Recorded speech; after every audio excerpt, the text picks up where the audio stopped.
Olá pessoal, começando mais um boletim informativo do canal Nós e Universo. Hoje é dia 3 do 5, 3 de maio, né, conhecido também, e a gente volta depois de um feriadão prolongado, e a gente espera inclusive que vocês tenham tido um excelente feriado, para falar novamente sobre o Sol. Só que antes da gente começar toda a nossa discussão a respeito do Sol, e hoje nós temos informações importantíssimas para passar para vocês, eu tenho que fazer alguns agradecimentos. Não poderia deixar de ser. Em primeiro lugar, agradecer àqueles que se inscreveram no nosso canal recentemente. O número cada vez mais crescente de pessoas nos acompanha através aí dos trabalhos e postagens no canal Nós Universo. Muito obrigado a vocês. Também a todos os que colaboraram e vêm colaborando diariamente, inclusive financeiramente, para que o IMEAS saia do papel. E isso já está praticamente certo, que o IMEAS realmente vai ser elaborado como plataforma e logo vai estar disponível para vocês poderem acessar informações em tempo real sobre a meteorologia espacial, mas versada exclusivamente sobre não só o Hemisfério Sul, mas principalmente a América do Sul também. Então, muito obrigado a vocês que contribuem, a todos os que se voluntariaram, colocaram seu tempo e sua disposição em ajudar a essa causa tão interessante que é a nossa, no sentido de expandir as consciências, trazer mais materiais para que as pessoas possam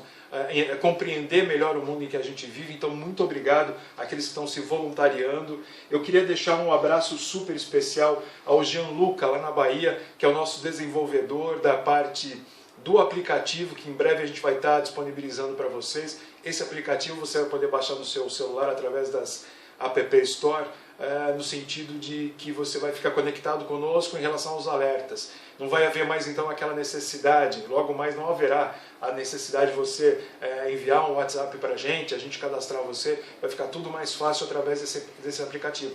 Basta que você baixe o aplicativo e você, no instante seguinte, vai poder receber os nossos alertas assim que eles forem postados, tá certo? E então isso está a cargo do Gianluca lá na Bahia, então um forte abraço para o Jean, viu, Jean? Obrigado aí pela força. E olha, a todas as pessoas que direto e indiretamente têm contribuído à expansão da consciência, como eu já disse. Na verdade, o canal não seria nada sem a participação de vocês, e vocês estão participando cada vez mais de forma intensa. Um abraço também para o Rodrigo Jacinto, lá no estado de Goiás, na cidade de Quirinópolis. Viu? Um abraço, Rodrigo, obrigado por toda a tua contribuição, pesquisa também, a gente agradece bastante. E a gente está abrindo o programa de hoje com uma imagem bem aqui atrás. Adivinha quem é essa bolinhazinha aqui pequenininha, né? Essa foto, essa imagem foi feita pela Rosângela de Minas Gerais. É uma contribuição também dela para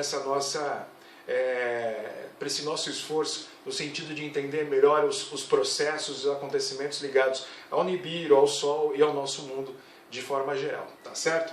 Então, hoje a gente começa falando de algo bastante curioso e preocupante ao mesmo tempo, que é a relação, a possível relação, melhor dizendo, entre o Sol e o Nibiru. Eu tenho que explicar algumas coisas para vocês e, portanto, eu peço a máxima atenção nesse momento. Depois eu vou mostrar essas fotos aqui que são muito interessantes também. Vejam, aqui eu estou mostrando para vocês um gráfico. Esse gráfico foi editado pela NOAA no dia 26 de abril. A NOAA, como muitos já sabem, é uma agência americana que detém o conhecimento e o acesso a satélites e sondas, e ela monitora os aspectos do oceano, os aspectos do espaço, da meteorologia espacial. Mas, como eu tenho dito, essa agência e outras tantas agências pelo mundo afora, elas têm um olhar e um diagnóstico feito em cima de informações que são obtidas através de outras estações ao redor do mundo. Como eu disse também em programas passados, não houve uma preocupação, por exemplo, em que a América do Sul e o sul da África tivessem um monitoramento específico, justamente porque é a área do planeta onde existe a menor magnetosfera. O que significa dizer que tudo que se refere à radiação solar, seja o espectro de onda, seja a questão elétrica, incide de uma maneira muito mais forte sobre a gente, né? Então, não há por parte dessas agências, como eu estava explicando então, uma preocupação específica em função da nossa fragilidade em relação à magnetosfera. Por isso mesmo, até só para vocês não perderem o fio da meada, por isso mesmo que a gente propôs a criação do IMEAS, e como eu disse para vocês, já está caminhando. Bom, acontece que a NOAA, então, publicou no dia 26 esse gráfico. Esse gráfico vem a demonstrar parcialmente o comportamento daquilo que se chama 24º ciclo solar. O que é o ciclo solar? Eu acho que eu já comentei em programas passados que o Sol faz sua inversão de polos a cada mais ou menos 11 anos. E não poderia deixar de ser, o Sol vem sendo observado há pelo menos 24 ciclos. Né? Então acontece que, na medida em que os cientistas especializados no comportamento solar vinham observando a transição do 23º para o 24º ciclo, eles notaram que o 24º ciclo... O gráfico mostra que houve uma intensidade menor em termos de atividade solar em comparação aos outros ciclos anteriores. Isso chamou muito a atenção dos cientistas e hoje está sendo debatido o porquê disto. A gente sabe que por motivos administrativos, políticos, geopolíticos, etc., a ciência nesse campo, nessa área, ela é um pouco afetada. O que eu quero dizer?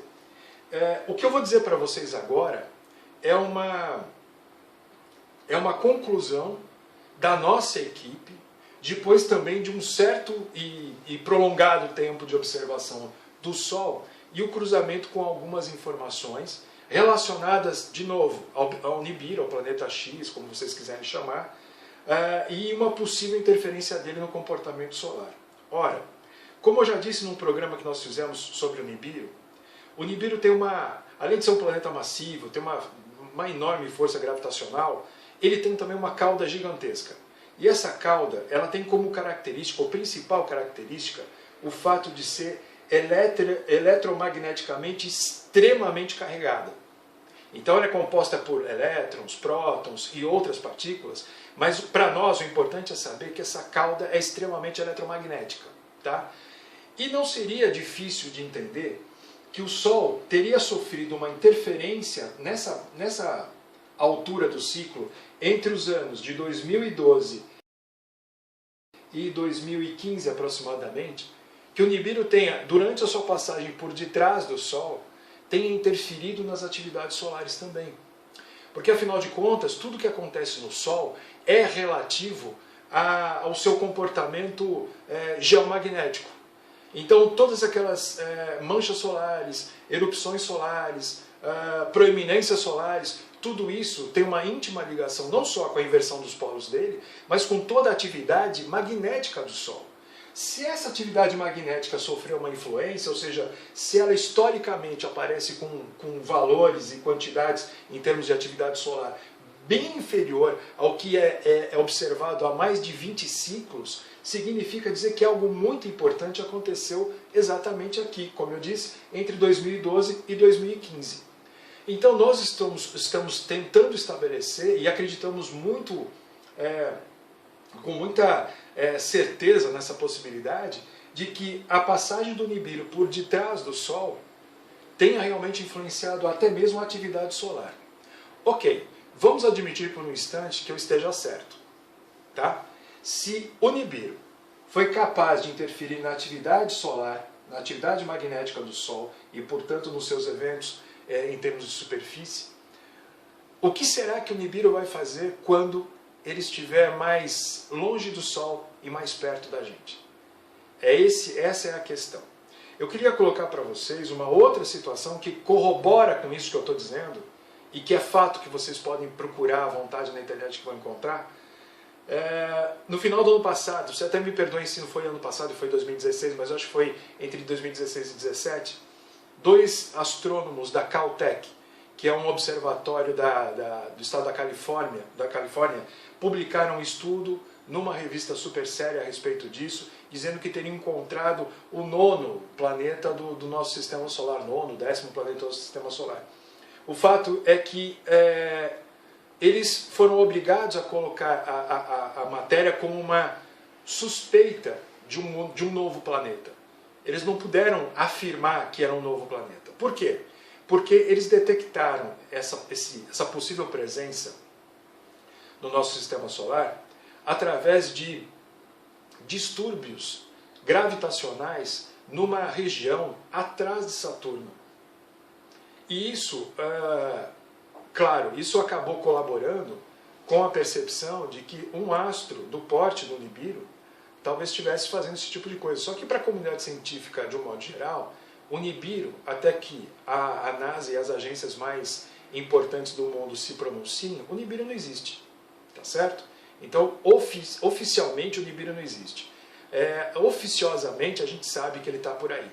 Então, eu digo para vocês que até mesmo esses cientistas foram levados a cometer, digamos assim, um erro de interpretação, justamente por também não terem acesso a essas informações relativas ao Nibiru. Portanto, aquele distúrbio gravitacional que foi observado durante muito tempo nas regiões atrás de Saturno, provavelmente também foram provocadas pelo Nibiru. E aí eu volto àquela questão de agora há pouco.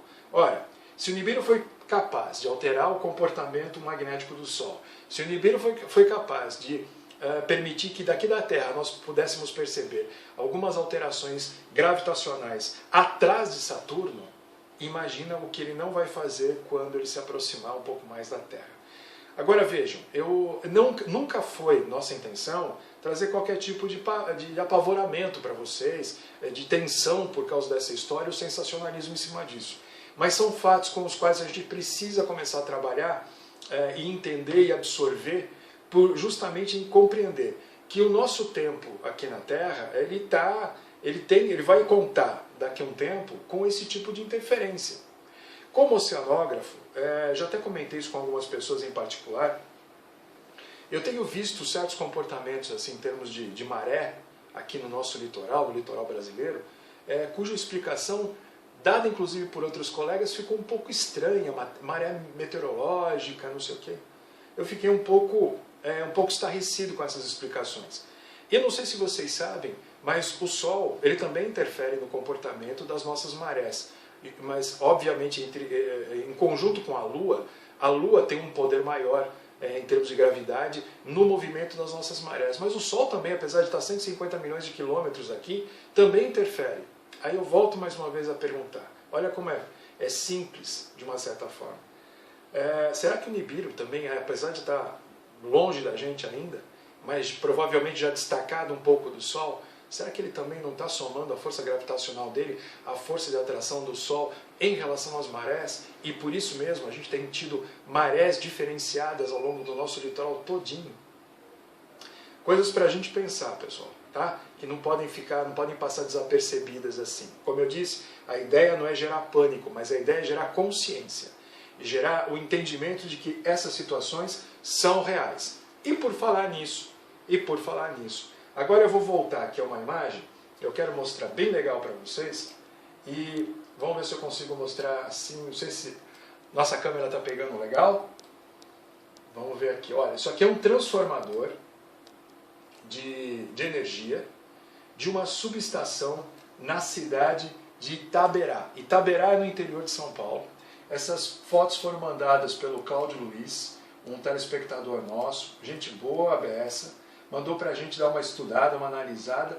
Nós vimos, inclusive, uma sequência de imagens, não dá para colocar tudo aqui para vocês, onde a gente vê, inclusive, o fogo se propagando durante a noite, né, em cima desse transformador.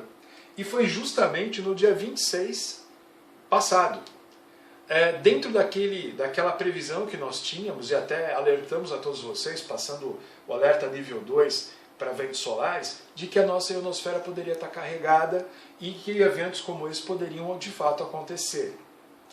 E não só isso foi relatado para a gente, como diversos telespectadores através do WhatsApp participaram dizendo que, olha, na minha cidade teve apagão por 2 horas, olha, na minha cidade teve um problema com a internet, telefone e eletricidade por um dia inteiro, e assim por diante, e isso abarcou o Brasil inteiro.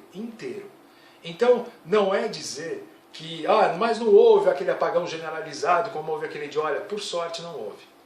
E, por sorte, os ventos solares chegaram a 1.200 km por hora entre as 11 horas da manhã do dia 25 Perdão, eu falei uma coisa errada. 1.200 km por segundo. Às vezes é até difícil a gente processar as grandezas aqui. 1.200 km por segundo, foi às 11 horas do dia 25 e às 14 horas do mesmo dia também. E logo depois disso, a nossa ionosfera estava para lá de carregada. No dia 26, por exemplo, o transformador pegou fogo. E outros lugares do Brasil, como eu estava dizendo para vocês, tiveram problemas também de fornecimento de energia elétrica, sinal de celular, internet e daí para frente. Pessoal, é assim. A ideia, como eu já disse, não é apavorar ninguém, mas essas coisas estão fazendo cada vez mais parte do nosso dia a dia. Ou a gente incorpora isso de alguma forma, ou a gente vai ter sérios problemas de adaptação depois. Já troquei de imagem porque agora vai entrar a parte em que a gente faz a previsão do comportamento solar para os próximos dias. Então, veja, falando agora um pouquinho de previsão do comportamento solar para os próximos dias, eu estou aqui mostrando uma imagem para vocês que é através de um filtro da sonda Sorro, é um dos instrumentos que ela tem para fotografar o Sol desse jeito, e foi observado outro buraco na massa coronal do Sol, na superfície coronal do Sol. Tá? Esse contorno aqui em laranja significa dizer que é um espaço aberto na coroa do Sol, através do qual nós teremos a propagação, a emissão, já temos, na verdade já temos, de ventos solares. A questão só que por uma questão de vetor e posicionamento, esses ventos estão atingindo a gente de resvalo ainda. Mas quando essa mancha estiver um pouquinho mais para cá, aí nós vamos pegar quase que de frente essa produção de ventos solares vindas através dessa passagem. Então, a nossa predição para os próximos dias, eu posso dizer que isso que nós estamos fazendo hoje aqui, vai do dia 3, que é hoje, até o dia 7, próximo segunda-feira, é de que a gente deve ficar observando atentamente os ventos solares, e a gente deve fazer isso conforme a gente vem fazendo já há algum tempo. E no caso, por exemplo, de um aumento na velocidade desses ventos, a gente deve comunicar a vocês através de um alerta, novamente. Tá? De qualquer maneira, eu inclusive não relaxei o alerta 2 para ventos solares, porque eu entendo que a nossa ionosfera continua carregada de eletricidade. O problema é que com essa adição aqui, com a adição desses ventos aqui, é capaz que nós tenhamos outros eventos mais pontuais, como aquele que eu mostrei da subestação, e apagões pelo Brasil inteiro, se não o próprio apagão generalizado em todos os estados. Tá bom? Então é importante, o nosso papel aqui é esse, é de prevenir, avisar e ajudar vocês a entenderem esse mundo em que a gente vive. E eu estou avisando a vocês que entre 3 e 7, agora dia 3, hoje, dia 7, segunda-feira, nós podemos ter uma intervenção maior de ventos solares, mais energizados, sobrecarregando ainda mais a nossa ionosfera e podendo produzir efeitos como apagões pontuais ou generalizados. Tá certo? É isso. Eu tenho mais uma coisinha para dizer antes da gente encerrar o programa de hoje, e ela tem a ver com o seguinte. Reunido aqui com a nossa equipe, nós percebemos e entendemos que a melhor forma da gente instruir vocês é também utilizando parte do material já concebido pela própria NOAA. Eu, nos idos de 1992, 93, eu fui estagiário na NOAA. Eu morei nos Estados Unidos e fui aprender sobre furacões lá. Então eu conheço um pouquinho da instituição, pelo menos naquela época, e sempre tive ela como uma das mais respeitáveis, apesar de ser uma instituição ligada intimamente ao governo americano, mas é uma instituição que, por exemplo, dentro dos seus propósitos e intenções, como um órgão de ciência, né, uma instituição voltada à ciência, é uma das mais respeitáveis e mais sérias nesse sentido. Por isso mesmo a gente decidiu internamente aqui, a gente está compartilhando com vocês isso agora, a gente decidiu adotar o material da NOAA nas nossas, não só nas predições, como vocês já bem sabem, a gente já faz isso há algum tempo, mas principalmente o material em termos de alerta, aviso. E a gente vai fazer uma distribuição através das listas de transmissão do material que nós fizemos. Não sei se a nossa câmera vai poder pegar, não precisa pegar em detalhes, é só o pessoal ver. Esse aqui é a escala elaborada pela NOAA de alertas, tá certo? Para meteorologia espacial. Então nós fizemos a tradução desse material, já está disponível e a gente vai enviar para o pessoal que está na lista de transmissão. Se você por acaso está chegando agora, não se inscreveu ainda através do WhatsApp, esse tipo de coisa, pode enviar um e-mail para a gente aqui, no e-mail que a gente vai colocar aqui agora. Se preferir, mas aí a gente já não garante velocidade na resposta, pode também utilizar o WhatsApp, está aqui também. E o pessoal que já está inscrito nas listas de transmissão, que já recebeu o avisozinho, né, o áudio e tudo mais, pode ficar tranquilo que nas próximas 24 horas você vai receber o material em inglês e o material em português para vocês poderem estudar e se adaptar a ele. E toda vez que a gente colocar os alertas agora, a gente vai fazer uma referência às escalas da NOAA.